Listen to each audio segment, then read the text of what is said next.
तुमच्या हक्काचा आवाज आजचा महाराष्ट्र। गेल्या 15 दिवसांपासून रस्त्यावर उतरलेल्या कांदा उत्पादक शेतकऱ्यांच्या पदरात सरकारने नक्की काय टाकलंय?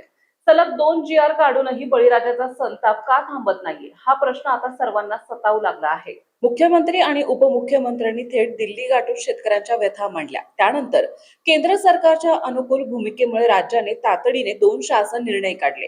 कांदा खरेदीत 3 रुपये 45 पैशांची वाढ करून दर 15.80 रुपये केला, पण तरीही खळबळ काही थांबलेली नाही।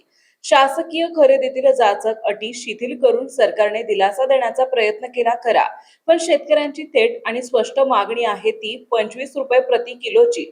जोपर्यंत बाजार समित्यांमध्ये थेट 25 रुपये दराने कांदा उचलला जात नाही तोपर्यंत माघार घेणार नसल्याचा आक्रमक पवित्रा शेतकऱ्यांनी घेतलाय।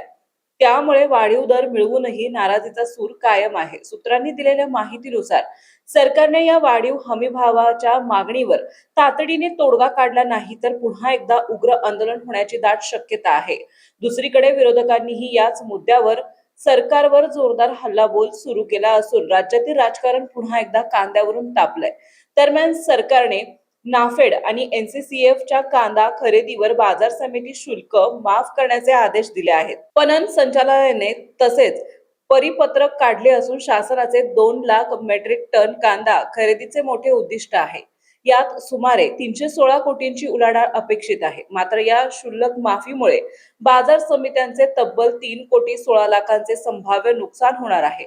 आता याच निर्णयाचा आधार घेत व्यापाऱ्यांनाही शुल्क माफीची मागणी लावून धरली आहे। त्यामुळे एकीकडे शेतकरी नाराज तर दुसरीकडे बाजार समित्या आणि व्यापारीही संभ्रमात, अशी विचित्र अवस्था सध्या निर्माण झाली आहे।